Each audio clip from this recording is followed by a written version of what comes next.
students, today I am going to introduce before you the topic environmental Kuznet curve. As you already studied heard the name of Simon Kuznet, he explained the Kuznet curve, which shows the relationship between inequality and economic development. Which you have already studied in the development economics paper, and you have also heard the name of Simon Kuznet as you studied the Kuznet puzzle as a criticism of the absolute income hypothesis of consumption. And now in environment we have just taken the Kuznet curve, which was originally developed by Simon Kuznet to show the relationship between economic growth and increasing inequality, and this is taken into environmental paper and which shows the relationship between economic growth and environmental degradation. So it is titled as Environmental Kuznet curve, named after Simon Kuznet, who developed the theory in 1955. Now this curve shows, as I already said, it shows the relationship between environmental degradation and the economic growth. So now the Simon Kuznet says that in the initial stages of the economic growth of a nation, the environmental degradation is low because there was not much utilization of resources, not much the development of industries, so less pollution. As a result, there is environmental degradation is very much less in the initial stages of economic growth. But gradually, when the level of economic growth increases, the environmental degradation also starts increasing, such as the air and water pollution, the increased land degradation, deforestation, excessive use of the non-renewable resources. So these all type of environmental degradation taken place.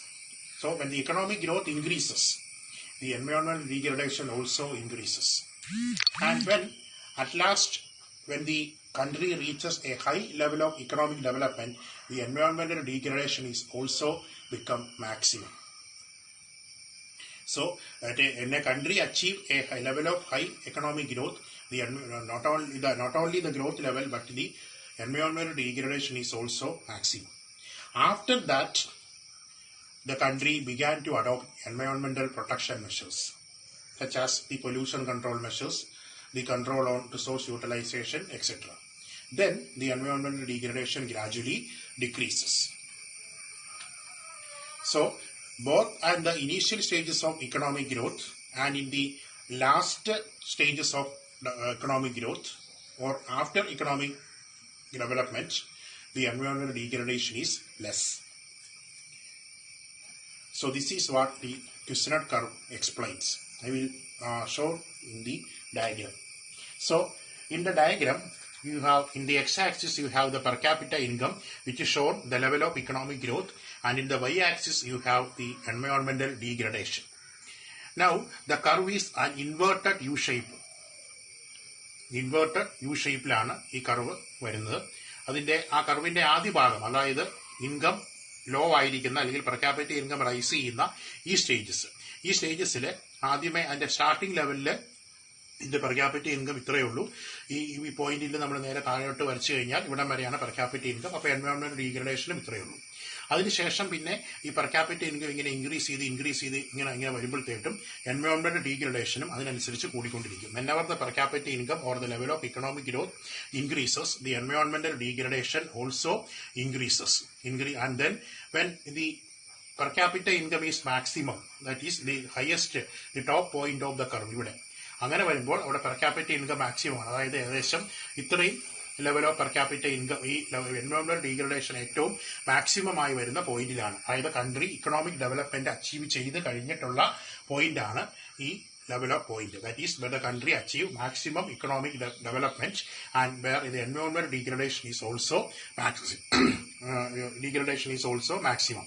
After that, ഇവിടെ തുടങ്ങിയാണ് ഒരു രാജ്യം. അപ്പോൾ അതിന്റെ economic development എത്തിയതിനു ശേഷമാണ് ഒരു രാജ്യം എൻവയോൺമെന്റൽ പ്രൊട്ടക്ഷൻ മെഷേഴ്സിനെ പറ്റിയിട്ട് ചിന്തിക്കുന്നത്. അപ്പോൾ അങ്ങനെ എൻവയോൺമെന്റൽ പ്രൊട്ടക്ഷൻ മെഷേഴ്സിന് വേണ്ടിയിട്ടുള്ള നടപടിക്രമങ്ങൾ, അതായത് പൊല്യൂഷൻ കൺട്രോൾ പോലെയുള്ള മെഷേഴ്സ് രാജ്യങ്ങൾ എടുക്കുമ്പോൾ ഗ്രാജുവലി ദി എൻവയോൺമെന്റൽ degradation decreases. Environmental degradation decreases, that is the curve starts declining. അതായത് ഇവിടെ തുടങ്ങി ആ ഹൈ പോയിന്റ് എത്തിയ ശേഷം പിന്നെ അത് പതുക്കെ ഡൗൺവേർഡ് സ്ലോപ്പിംഗ് ആകുന്നു. അതായത് ഇവിടെ എന്താണ്, അപ്പോൾ ഇവിടെ പെർ ക്യാപിറ്റ ഇൻകം പിന്നീട് എന്താണ് രാജ്യത്തിന്റെ ഇൻകം അല്ലെങ്കിൽ അവരുടെ സ്പെൻഡിങ് ഈ എൻവയോൺമെന്റൽ പ്രൊട്ടക്ഷന് വേണ്ടിയിട്ടാണ് ചെലവഴിക്കുന്നത്. അപ്പൊ ഇൻകത്തിന്റെ പരമാവധി ഗ്രോത്ത് റേറ്റ് എന്ന് പറയുന്നത് ഇവിടം വരെയാണ്. അതിനുശേഷം രാജ്യം എന്ത് ചെയ്യുന്നു, അതായത് ഇക്കണോമിക് ഡെവലപ്മെന്റ് മാക്സിമം എത്തി. The country achieve full level of economic growth. After that, the country spend funds for the protection of environment. As a result, the environmental degradation decreases. അത് കർവ് ഡീക്ലൈൻ ചെയ്യുന്നതിനായിട്ട് തുടങ്ങുന്നു. ഇതാണ് എൻവയോൺമെന്റൽ crystal curve നമ്മളോട് പറയുന്നത്. അപ്പോൾ എൻവയോൺമെന്റൽ crystal curve നിങ്ങളിപ്പോൾ കണ്ട പോലെ തന്നെ അതൊരു ഇൻവേർട്ടഡ് യു ഷേപ്പ് ആണ്.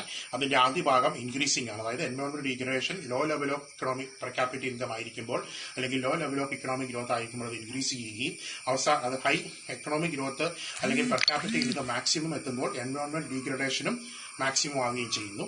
അവസാനം പിന്നീട് ആ രാജ്യം അതിന്റെ ലാസ്റ്റ് സ്റ്റേജിൽ എൻവയോൺമെന്റൽ പ്രൊട്ടക്ഷൻ മെഷേഴ്സ് എടുക്കാൻ തുടങ്ങുമ്പോൾ എൻവയോൺമെന്റൽ ഡീഗ്രഡേഷൻ കുറഞ്ഞു വരികയും ചെയ്തു. അതായത് കർവ് വീണ്ടും ഡീക്ലൈൻ ചെയ്യാൻ തുടങ്ങുകയും ചെയ്യുന്നു. അങ്ങനെ ഒരു ഇൻവേർട്ടഡ് യു ഷേപ്പാണ് എൻവയോൺമെന്റൽ ക്രിസ്റ്റൽ കർവ് പറയുന്നത്. So this is the relationship between economic growth and എൻവയോൺമെന്റൽ ഡീഗ്രഡേഷൻ. നമുക്ക് അതിന്റെ ഒന്ന് രണ്ട് ഒരു ക്രിറ്റിസിസവും കൂടി പറഞ്ഞുകൊണ്ട് നമുക്ക് ഈ ക്ലാസ് അവസാനിപ്പിക്കാം. ഈ എൻവയോൺമെന്റൽ crystal curve which is a very much popularised theory regarding the relationship between environment and economic growth and environmental degradation. So it has very much popular among environmentalists and economic scientists, and now it is subject to a lot of criticisms. We have to see some important criticisms. The first major criticism with regard to the shape of this environmental crystal curve. അതായത് ചില എക്കോണമിസ്റ്റുകളുടെ അഭിപ്രായ പ്രകാരം even if the developed countries പോലും അവരിങ്ങനെ വലിയ എൻവയോൺമെന്റൽ protection, ഇത് പറയുന്നത് ഒരു രാജ്യം ഒരു ഹൈ ഡെവലപ്ഡ് സ്റ്റേജിൽ എത്തിക്കഴിഞ്ഞാൽ പിന്നീട് ഇൻകം ഗ്രോ ചെയ്യില്ല, അവർ അതിന് പകരം എൻവയോൺമെന്റൽ പ്രൊട്ടക്ഷൻ മെഷേഴ്സ് എടുക്കുമെന്നുള്ളതാണ് പറയുന്നത്. പക്ഷേ it is experience shows that the developed countries do not take much effort on the എൻവയോൺമെന്റൽ protection. In fact, they will transfer it into the developing nations. Developing nations-ലേക്ക് transfer ചെയ്യാം.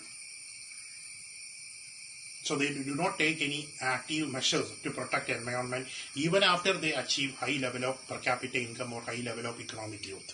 So അങ്ങനെ വരുമ്പോൾ high level of economic ഗ്രോത്തിന് ശേഷവും ഈ curve ഇങ്ങനെ decline ചെയ്യുന്ന ഒരു situation ഉണ്ടാവില്ല. പിന്നെയും എൻവയോൺമെന്റൽ ഡീഗ്രഡേഷൻ കണ്ടിന്യൂ ചെയ്യുകയാണ്.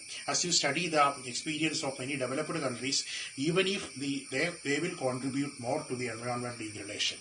UK, US പോലെയുള്ള രാജ്യങ്ങളുടെ കേസ് എടുക്കുകയാണെങ്കിൽ ഗ്ലോബൽ വാർമിംഗിലേക്കും അതുപോലെയുള്ള ഗ്രീൻ ഹൗസ് ഇഫക്റ്റ് പോലെയുള്ളതിലേക്ക് ഗ്രീൻ ഹൗസ് ഗ്യാസസ് ഏറ്റവും കൂടുതൽ എമിറ്റ് ചെയ്യുന്നത് ഈ high level of per capita income ഉള്ള ഡെവലപ്ഡ് നേഷൻസ് ആണ്.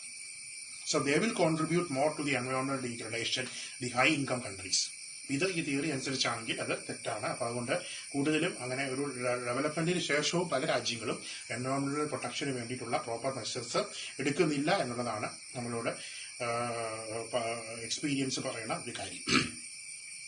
രണ്ടാമതായിട്ട് ഉള്ള ഒരു എൻവയോൺമെന്റൽ ക്രിസ്റ്റൽ കർവിന്റെ ഒരു ക്രിറ്റിസിസം എന്ന് പറയുന്നത്, എൻവയോൺമെന്റൽ ക്രിസ്റ്റൽ കർവ് അത് ശരിക്കും ഇത് എന്തുകൊണ്ടാണ്, ഈ low level of per capita income അല്ലെങ്കിൽ എക്കണോമിക് ഗ്രോത്തിനൊപ്പം എൻവയോൺമെന്റൽ ഡീഗ്രഡേഷനും ഇൻക്രീസ് ചെയ്യുന്നു എന്ന് പറയുന്ന ആ വാദഗതിക്ക് പോലും എക്കോണമിസ്റ്റുകളുടെ ഭാഗത്ത് നിന്ന് പല ക്രിറ്റിസിസം ഉണ്ടായിട്ടുണ്ട്. ദാറ്റ് ഈസ് ഇത് ഇനീഷ്യൽ സ്റ്റേജസ്, അതിന്റെ റൈസിംഗ് സ്റ്റേജ്, നമ്മൾ ആദ്യം കണ്ട ആ റൈസിംഗ് സ്റ്റേജസിൽ പോലും, അതായത് in the initial level of economic growth and the income increases, the environmental degradation also increases. This is also subject to criticisms. അതായത് പല ഇതുകളും. അപ്പം അങ്ങനെ ചിലപ്പോൾ അതേ രീതിയിൽ സംഭവിക്കണമെന്നില്ല, അല്ലെങ്കിൽ അത് രണ്ടും ഒരുമിച്ച് പോകുന്നതാണ് എന്നുള്ള ഒരു രീതിയിൽ സംഭവിക്കണം. അത് depend upon many factors such as population growth, അങ്ങനെയുള്ള പല കാര്യങ്ങളെ അനുസരിച്ചിരിക്കും അത് ഈ എൻവയോൺമെന്റൽ ഡീഗ്രഡേഷൻ വരുന്നത്. അല്ലാതെ ഇക്കണോമിക് ഗ്രോത്തുമായിട്ട് സോളിലി അതിന് റിലേറ്റ് ചെയ്ത് പറയുന്നത് എന്ന് പറയുന്നത് ഒരു ബുദ്ധിമുട്ടുള്ള കാര്യമാണ്. Depend upon the level of population and the amount of resources in that country and lot of other situations like that. So we cannot solely relate it to economic growth alone. ഒരു income ഗ്രോത്തിനെ വെച്ച് മാത്രം എൻവയോൺമെന്റൽ degradation ഇങ്ങനെ ബന്ധപ്പെടുത്തുന്നതിനായിട്ട് നമുക്ക് പരിമിതികളുണ്ട്. ഇത് രണ്ടുമാണ് എൻവയോൺമെന്റൽ crystal കർവിനെതിരെ വന്നിട്ടുള്ള രണ്ട് വാദഗതികൾ.